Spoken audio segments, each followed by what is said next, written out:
The MiStra project is a very interesting project.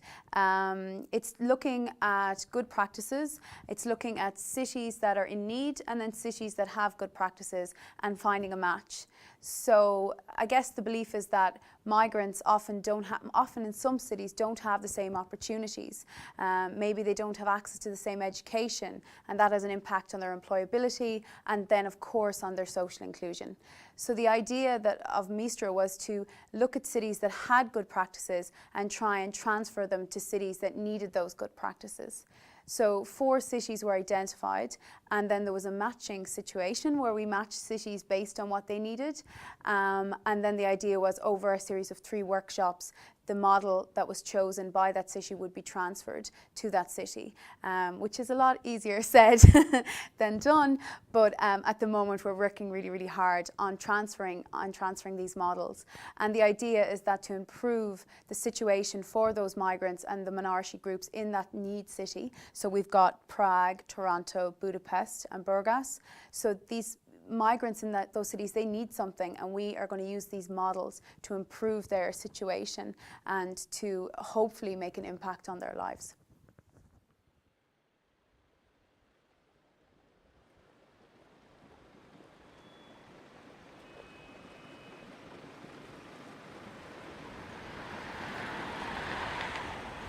The practice we decided to transfer from Dublin is the interagency cooperation model, which was used in Ballymun as part of the Equal Youth project. We were choosing the projects at the matching seminar in Vienna, and two of my stakeholders, one girl from Prague 3 and one girl from Prague 5 were there with me.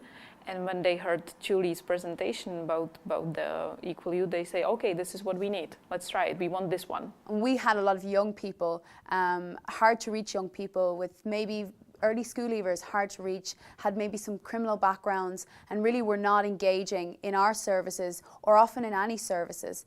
But when they did engage, they were going to one service, telling their story, getting some assistance, and then maybe they had to go to another service. They have to tell their story again. And eventually that can lead them to say, no, I don't want to do this anymore. So we decided, or the Job Centre was involved in this project with the goal of getting people in the local area, variety of services, into the one room to look at clients and deal with them as an individual and to wrap the services around them. It suits our needs perfectly, because what we wanted was to establish some sort of strategy, some sort of cooperation between the various agents that are somehow active in the field of integration of migrants in Prague. Some people might say, how can you do that? It's a different city, it's got a different history, different structures, different government, different everything, and a different target group. The needs of the adult migrant people in Prague are quite different. So there was a lot of discussion, and it took a lot of time, I think, to adapt the model for use with migrant communities. However, I think we have done that. I think, it was a difficult process, but I found that all the agencies were very engaged and very willing to work with each other, very willing to work around the barriers that exist. And I think we are now we're just about at a kind of a final kind of collaborative protocol. We had to face a lot of legal problems, like, for example, if inside the interagency working you want to share the information about the clients, here it's almost impossible. Like, you have the law about the social services, then you have the law about the privacy of the clients, and there are really a lot of bureaucratic obstacles.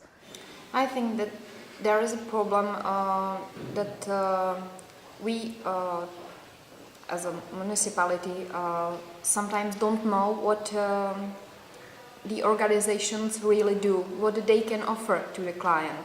And the organizations sometimes don't want to communicate, don't want to collaborate with the municipality. They think, okay, we know what is for the client the best, and so we are outside this work. And that's a pity, I think.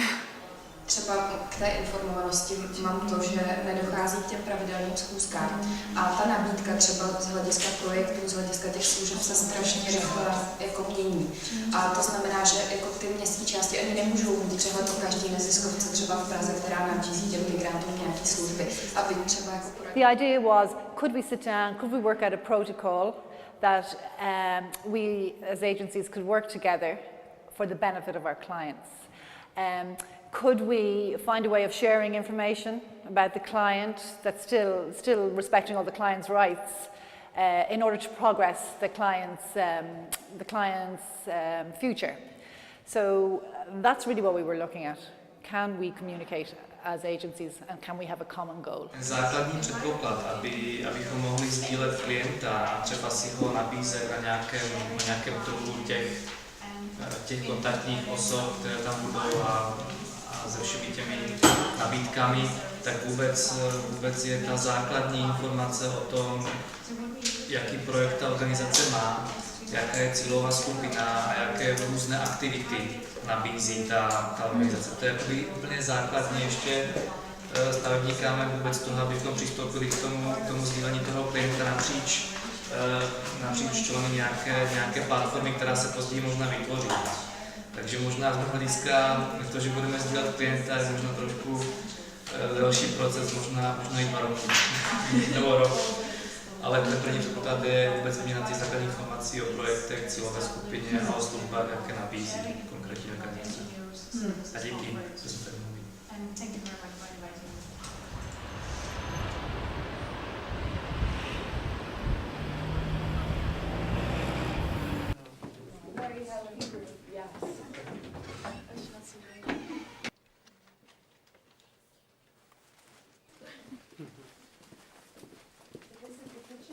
Teas and coffees will be brought to us.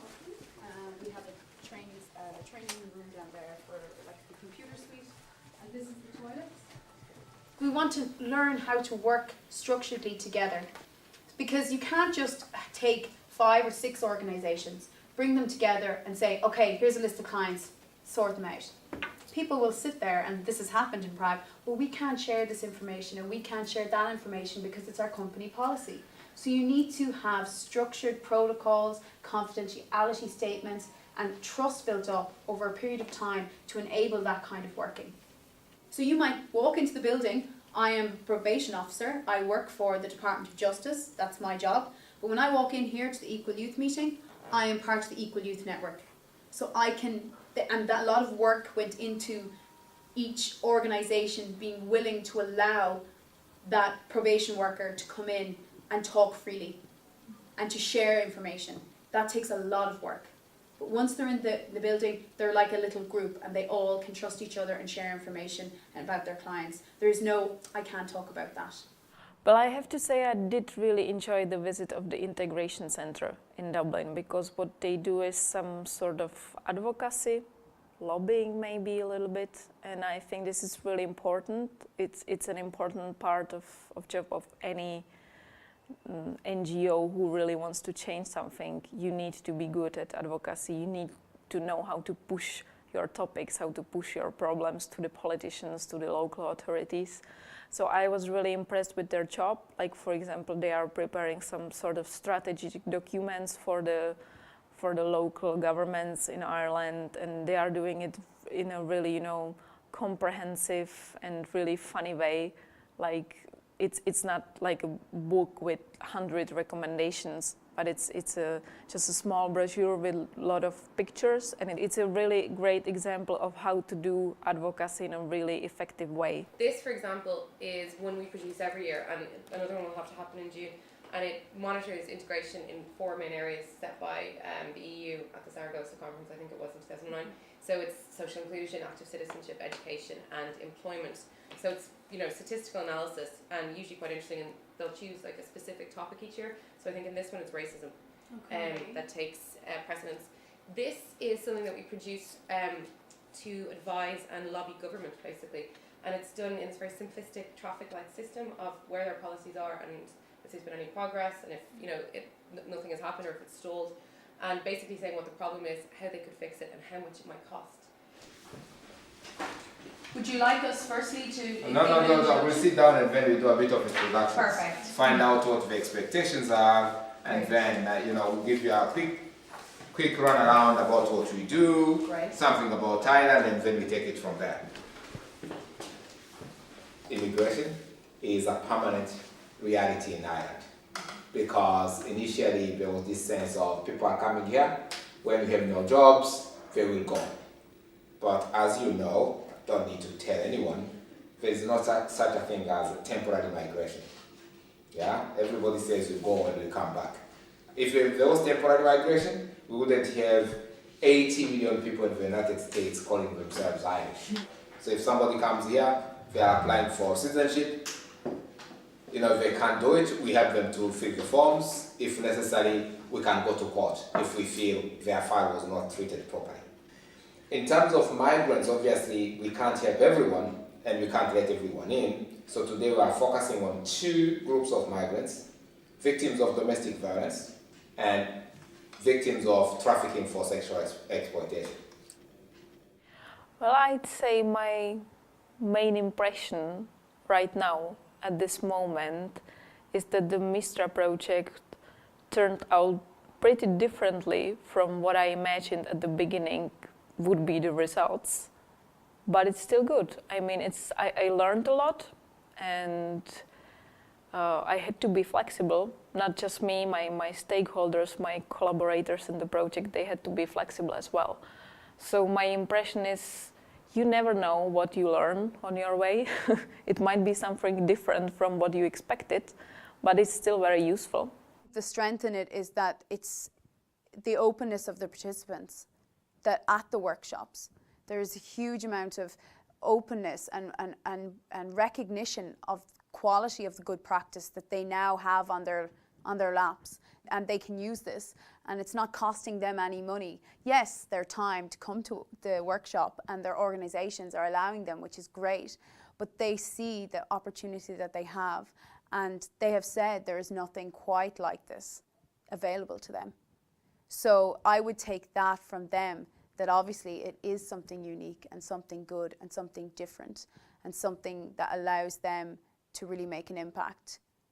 Because I think they wouldn't have committed to the second workshop, and they wouldn't be willing to do the work in between the workshops, and they wouldn't be willing to turn up at the third workshop if they didn't believe that. The final result of all 3 workshops will be that we will have a set of tools we can use at any time, basically. And also we will have some engaged people that will try to use them immediately, but I think this is also important that the set of tools will be prepared, will be done. So if someone wants to use some sort of interagency model in Prague, maybe in a different context, not with migrants, so it's done, it's here, and he can use it, he can change it if he wants to, but it's done, it's here. So I think that's really important.